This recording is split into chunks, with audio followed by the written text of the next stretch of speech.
देखो, बाहर की जो उथल पुथल है वो आपकी समस्या नहीं है। आपके भीतर जो उथल पुथल है वही आपकी समस्या है।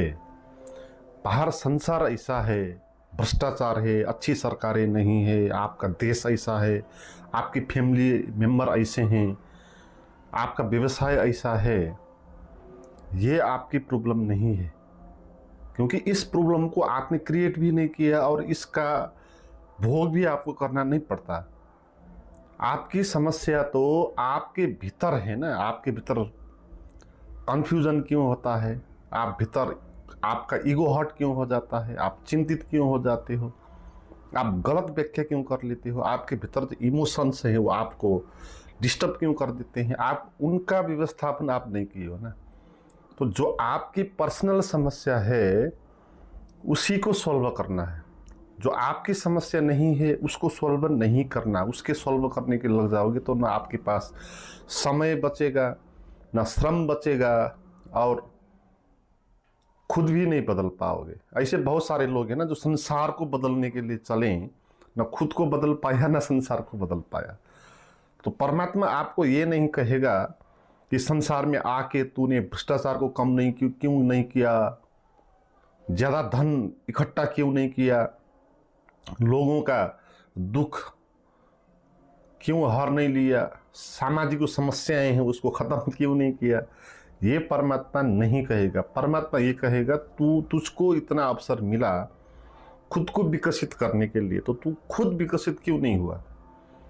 जो संपत्ति, जो धन चोर नहीं लूट सकता, मृत्यु उसको छीन नहीं सकती, तो ऐसा कुछ तूने क्यों नहीं पाया है ना। बाहर का धन इकट्ठा क्यों नहीं किया ये नहीं पूछेगा, भीतर का धन क्यों नहीं इकट्ठा किया, परमात्मा आपको ये पूछेगा। इसलिए जो आपकी पर्सनल समस्या है उसको ही समाधान करना है, बाहर की समस्याओं को समाधान नहीं करना है। देखो, आपकी पर्सनल समस्या क्या है और बाहर की समस्या क्या है उसको समझ लो। आपके भीतर चिंता है, बेचैनी है, तो ये आपकी समस्या है, क्योंकि आपको खुद ही इसको भोगना पड़ता है। कोई दूसरा आदमी के बीच आप इसको शेयर नहीं कर सकते, इसलिए बाहर से रिलेटेड ये नहीं है।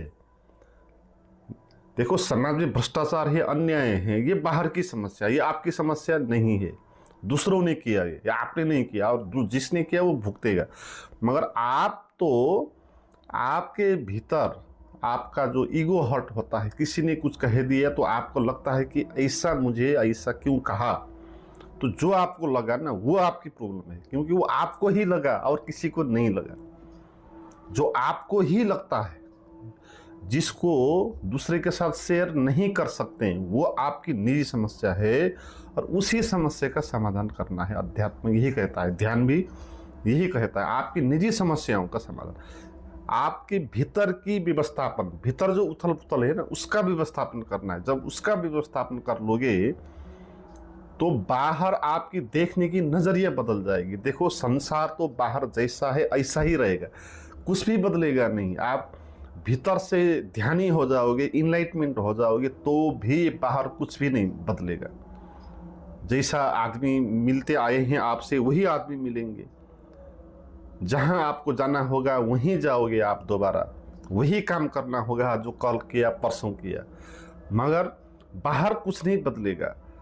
मगर भीतर आपकी देखने की नजरिया बदल जाएगी। अब आपको ईगो हर्ट नहीं होगा, अब लोगों को देख के आपको जेलसी नहीं होगी, क्योंकि जो आपकी पर्सनल समस्या है ना उसका आपने समाधान किया, तो आप भीतर से क्लियर हो जाएंगे। तो क्लियर माइंड से, शांत मन से आप जाएंगे उसी जगह जहां आप जाते रहे हो। तो आपकी स्थिति ऐसी हो जाएगी जैसे जल में कमल होता है, ठीक है। तो संसार में इस तरह जीना है जैसे जल में कमल जीता है। देखो, चारों तरफ कीचड़ होता है, दुर्गंध होता है, मगर कमल उससे ऊपर उठ जाता है और असंग रहता है। कीचड़ कमल को छूता भी नहीं, और कीचड़ के बीच में रहकर कमल पुष्पित हो जाता है, और उसका सुगंध, उसका सौंदर्य इतना प्रभावशाली होता है, उस कीचड़ को भी वो सुंदर बना देता है। कीचड़ उसको छूता नहीं, बल्कि उसकी उपस्थिति में कीचड़ तक सुंदर दिखाई पड़ने लग जाती है। तो ये कमाल है ना, यही चमत्कार है इस संसार में, और कोई भी चमत्कार नहीं है। जल में कमलवत रहना ये चमत्कार है। हालांकि संसार में जो भी है सब चमत्कार ही। एक पेड़ का होना भी चमत्कार है, एक आदमी का होना चमत्कार है। आदमी क्या चमत्कार करता है वो दूसरी बात है ना, उसका होना ही चमत्कार है। और आदमी हवा में तैर रहा है, जल में चल रहा है, और बिना अन्न पानी लेते हुए 20 साल तक जी रहा है, एक हाथ खड़ा करके 10 साल तक बैठा है। तो ये जो चमत्कार करता है ना, वो कोई चमत्कार नहीं है। असली चमत्कार तो उसका होना है, उसका क्रिएशन है। हवा का होना चमत्कार है ना, हवा में जो उड़ता है उसका चमत्कार नहीं है। जल का होना चमत्कार है, जो जल में चलता है वो चमत्कार नहीं है। और जल में चल के भी आप क्या करोगे, कुछ मिलने वाला नहीं ना। तो चमत्कार के पीछे भाग के आपका जीवन बर्बाद हो जाएगा। असली चमत्कार क्या है वो आपको समझ। असली चमत्कार ये है कि आप संसार के बीच में रहते हुए भी संसार से आप अछूते रह जाते हो। संसार के बीच में रहते हुए, कीचड़ में रहते हुए, नाली में रहते हुए भी भीतर से आप अछूते रहते हो, कुमारे रहते हो, अनटस्ट रहते हो। आपकी प्योरिटी वहां बची रहती है, तो आप अपना पुष्प को फुलाते हो। तो ये सबसे बड़ी चमत्कार है। देखो, हमारी जो समस्या है उसको और अच्छे से समझ लेना है। हमारी जो निजी समस्या होती है उसका समाधान हमको खुद ही करना पड़ता है, भोगना भी खुद ही पड़ता है। अभी मैंने कहा सबसे दुख आपके जीवन में तब आएगा जब आपकी मृत्यु होगी, मगर मृत्यु को आप किसी दूसरे के साथ शेयर कर नहीं सकते। कोई भी आदमी आपकी मृत्यु को कम नहीं कर सकता, उसमें साथ दे नहीं सकता। जितने भी आपके दोस्त हो, संगी हो, मृत्यु के बाद आपके साथ वो नहीं जाएगा। और आपके जीवन में जो भी दुख होता है, परेशानी होती है ना, उसको कोई भी आपके अंदर घुस के उस परेशानी को भी कम नहीं कर सकता, क्योंकि वो आपकी अपनी निजी समस्या है। तो आपकी जो निजी समस्या है ना, उसका समाधान करना है। बाहर की जो दूसरों की समस्या है उसका समाधान नहीं करना है।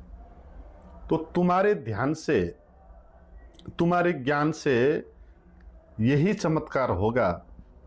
तुम संसार में रहोगे, संसार जहां का तहीं होगा, कुछ भी बदलाहट नहीं आएगा, मगर भीतर से तुम्हारी नजरिया बदल जाएगी, तुम्हारी देखने की दृष्टि बदल जाएगी।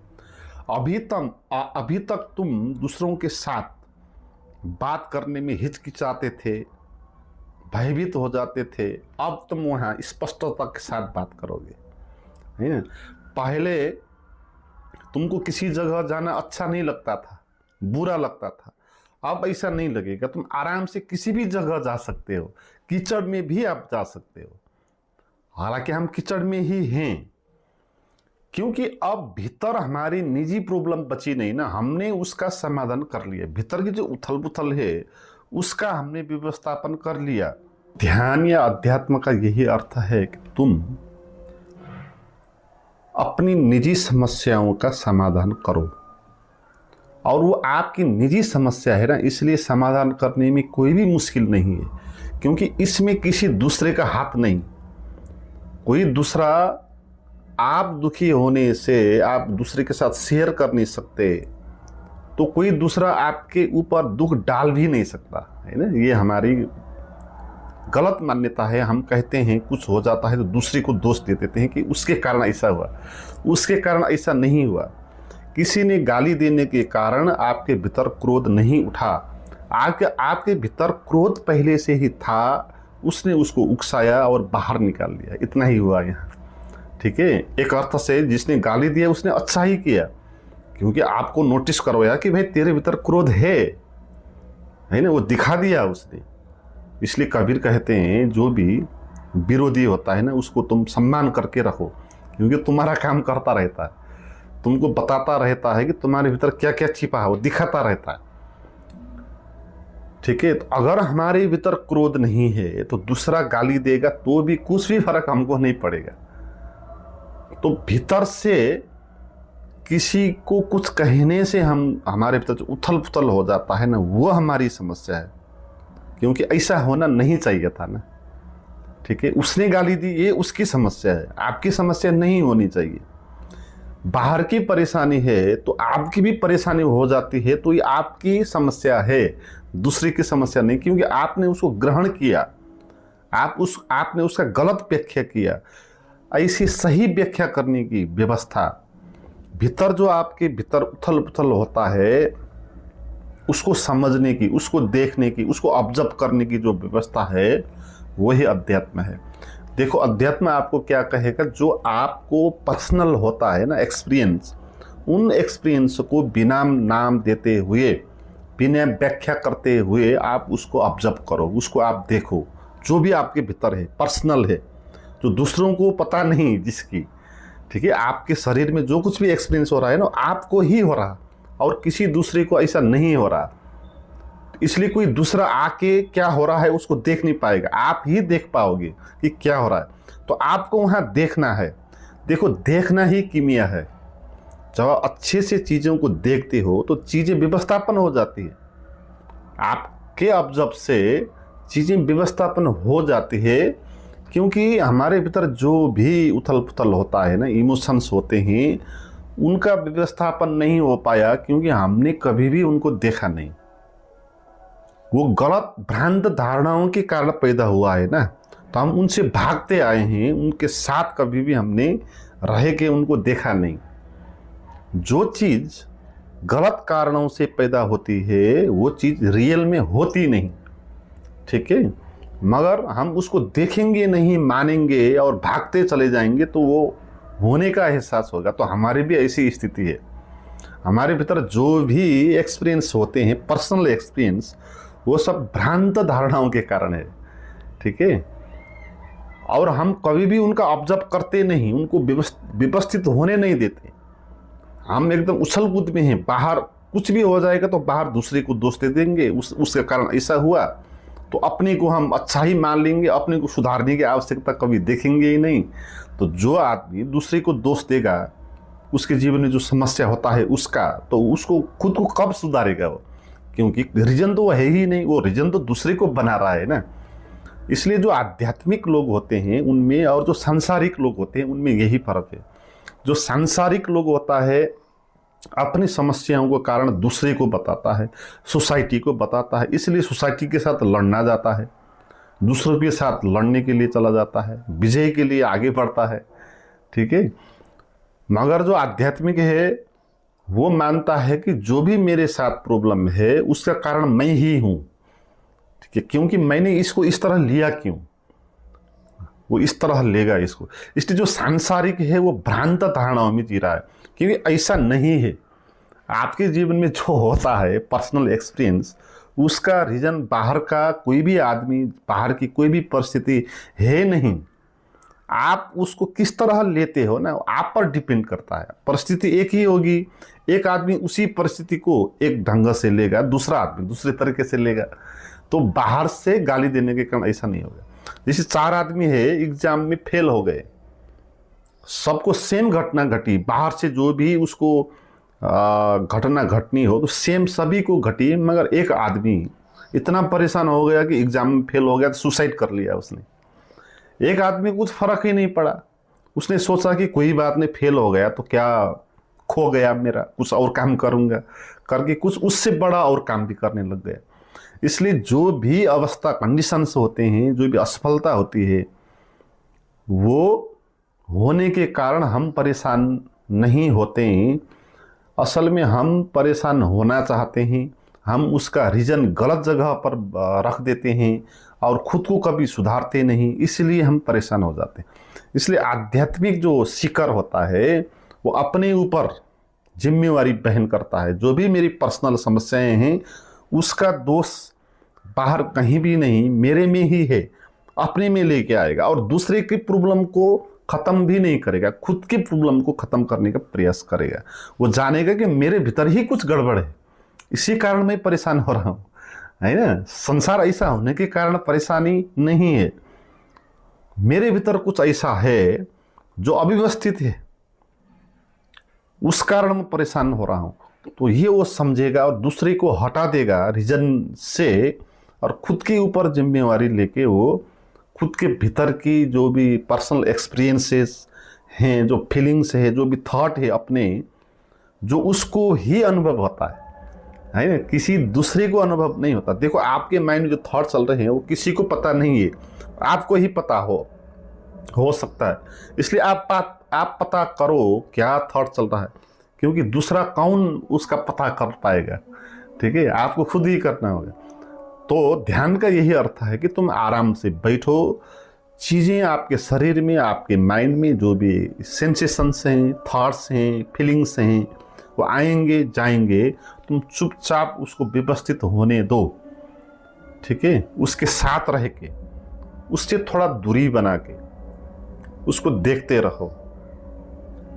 जब आप ऐसा करते जाओगे तो जो भी आपके भीतर के सेंसेशंस हैं, फीलिंग्स हैं, वो सब व्यवस्थित होते होते जाएंगे। ये ऐसी बात है जैसे गंदा नाला होता है, किसी ने उसमें गंदगी डाल दी तो गंदा हो गया, तो आप उसको साफ करने के लिए कुछ करके साफ नहीं होगा, और ज़्यादा गंदा होगा। तो आपको कुछ देर रुकना होगा वहाँ, धीरे धीरे गंदगी बहती जाएगी और स्वच्छ पानी वहाँ आता जाएगा। ठीक है, तो आपके भीतर से भी ये स्वच्छता आती जाएगी और जो भी गंदगी है ना वो धीरे धीरे विलीन होती जाएगी। तो आपको रुक के बैठना है, रुकना यानी ध्यान, चीज़ों के साथ रिएक्शन किए बिना उसको देखना यानी ध्यान, दूसरों को दोष देते हुए ना देते हुए खुद के ऊपर जिम्मेवारी लेके जो अपनी आप की समस्या है ना उसको देखना, उसको समझना, वो ध्यान होता है, वही स्पिरिचुअलिटी होती है, और वही चमत्कारों का चमत्कार होता है। वही आपको बदल सकता है और कोई भी उपाय आपको बदल नहीं सकता।